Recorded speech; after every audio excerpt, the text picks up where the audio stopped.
Don't continue. So right now we are in Venice, Italy, and we just got here yesterday. We first got into the train station in Rome, and the airport in Rome. Got to the train station, and then took a 3-hour train that went through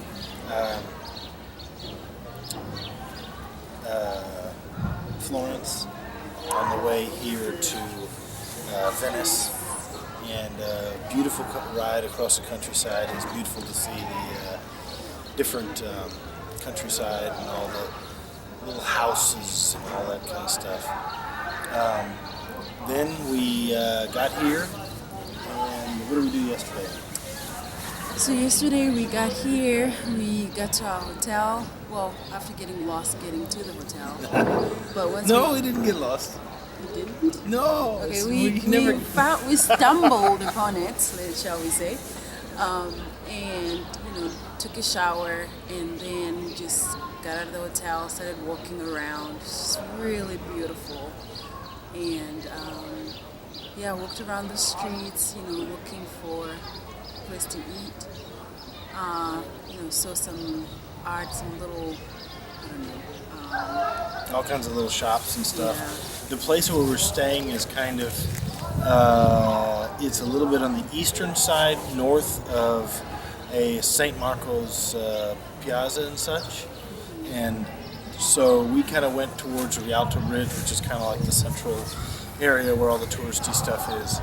And that's where we're just looking around restaurants and just kind of wandering through alleys and they're not alleys, areas. they're roads. They're streets. Yes, thoroughfares. They look like alleys.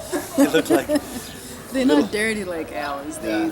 They're streets, but they do look like alleys. But it's amazing. It's just this maze, literally a maze of just little walkways in between buildings. Very clean, neat, but just finding your way from one place to the next. We asked this one guy how to get to the piazza where our hotel is at, and we said, where can we find a Santa Maria della Formosa? And he said,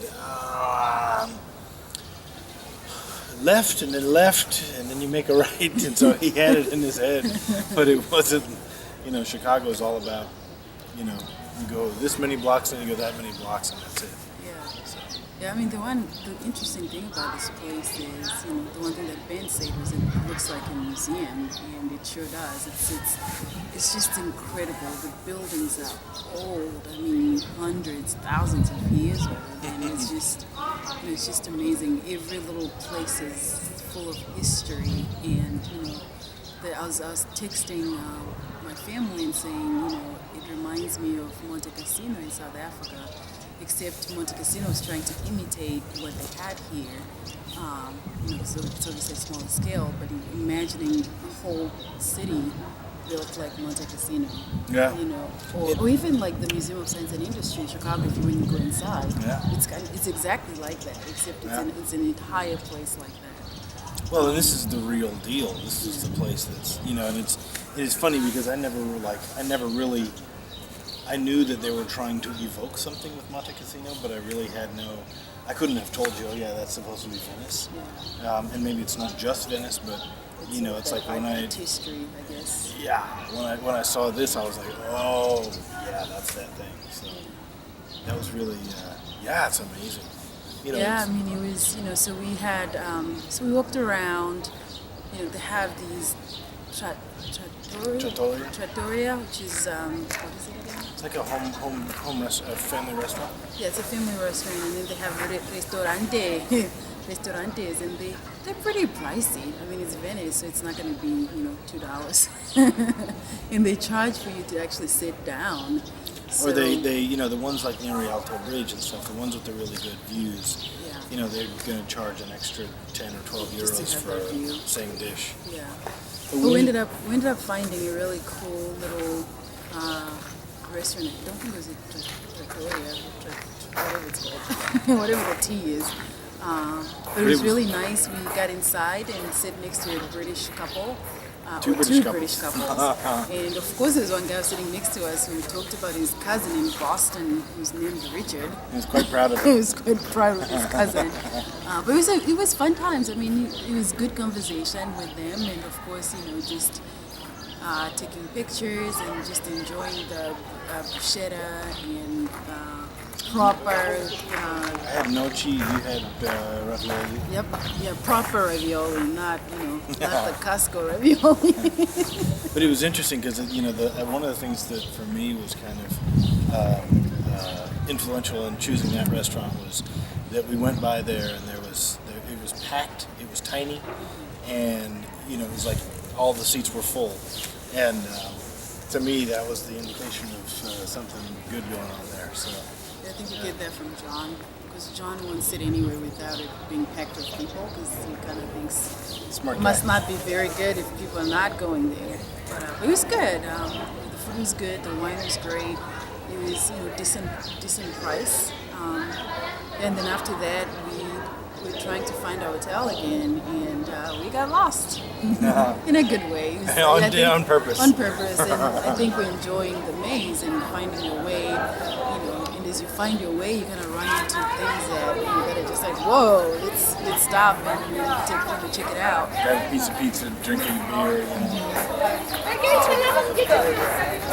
So then this morning, we ran into a bunch of people.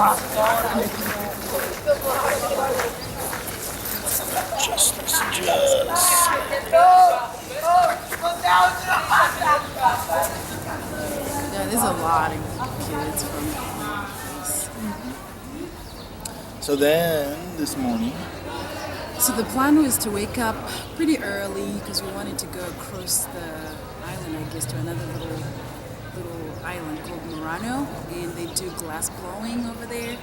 So we woke up, took showers, went downstairs, had breakfast, had really good breakfast over there, and then pretty much started walking to get on to Vaporetto, which is the water bus. yep. So took that over to Murano, which is actually pretty close. It was probably about less than half an hour. Yeah. Yeah. And then we walked around over there. We basically just kind of found our way through the town.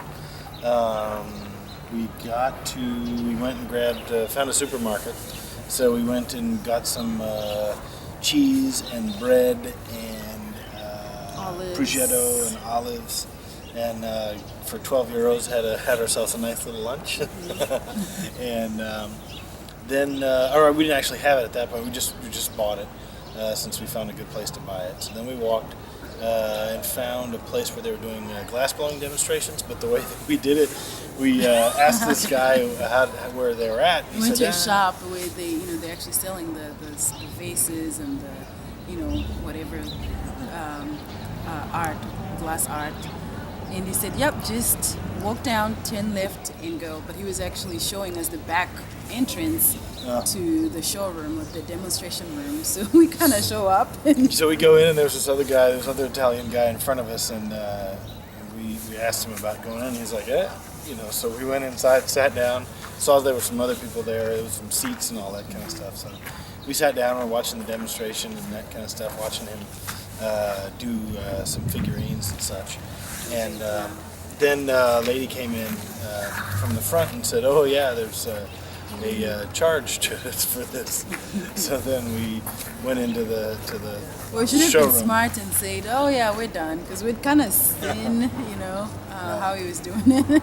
But, of course we paid. So yeah, then we hopped back on Valparaiso, water bus taxis, went back to the train station where we started, and Why did we go back to the train station where we started? my. Okay, so when we got out of the train station yesterday morning, the lady at the ticket counter said take the number 2. So we went over to where it said 2, and we got on the boat. And then we found out that, one of the things we knew ahead of time was there's a left and there's a right. And we knew we wanted to go left because left went through the Grand Canal up around Rialto Bridge down by St. Marco, which is kind of where we're at now. So we knew that we wanted to go left, but we went right. And we went around the industrial end of nothing to see. Yeah, sort of the ass end of Venice, and down by.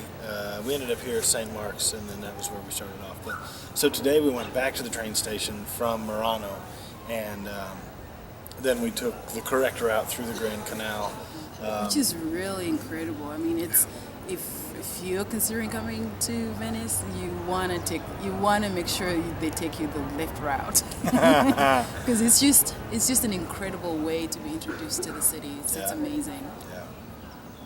And I think we actually ended up taking the one. We took the one. Yeah, the not one. The two. Yeah. So take the one. And one of the other things is there's like you'll see 4, and it's 4.1 or 4.2, and 4.1 is going one direction, 4.2 is going the other direction. So you kind of have to look at the schedule, and you'll be able to see which dots are which direction. It's really an easy transportation system to use. Yeah. I mean, we bought a 48-hour ticket.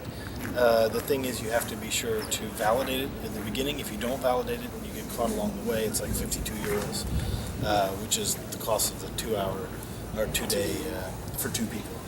So,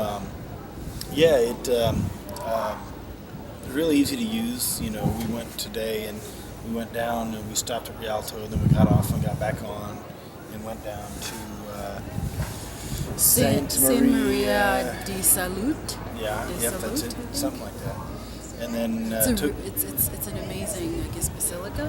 Or is it a basilica? I think it's a basilica. Yeah, it's just you kind of go inside and you really, I don't know, I was just kind of really feeling kind of very spiritual in that church because there's just so much history, so much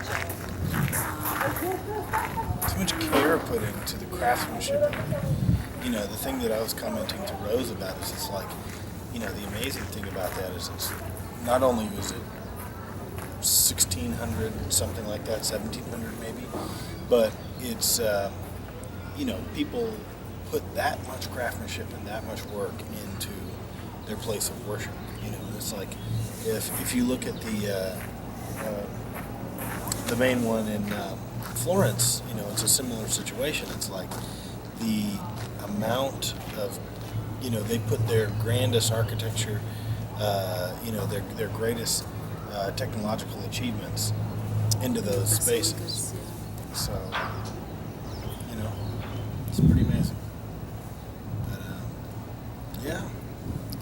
That's all I have to say about that. That's all I have to say about that. So yeah, we're right there by St. Marco. The one thing to take note of, bring walking shoes. I mean, if you're not on the water bus, you're walking pretty much. It's really hard to use your car in the alleyways. You cannot. Yeah, the alleys are like this big. So I mean, seriously, because I mean, you can't even ride a bike through them. It's that small. Yeah, and you have to. If there's people coming from different directions, sometimes it's so small that you kind of have to wait for the other person to pass so you can pass. But bring your walking shoes. You need those. Don't bring your swimsuits because you can't get in the canals. Yeah, no point in swimming suits. And they don't have pools at the hotels because the hotels are like so big. By the pool. Yep, that's what we gotta say for right now. It's day 1 in Venice, or day 2, I guess it is. So, salute. We'll see you soon. Ciao bella, ciao bella.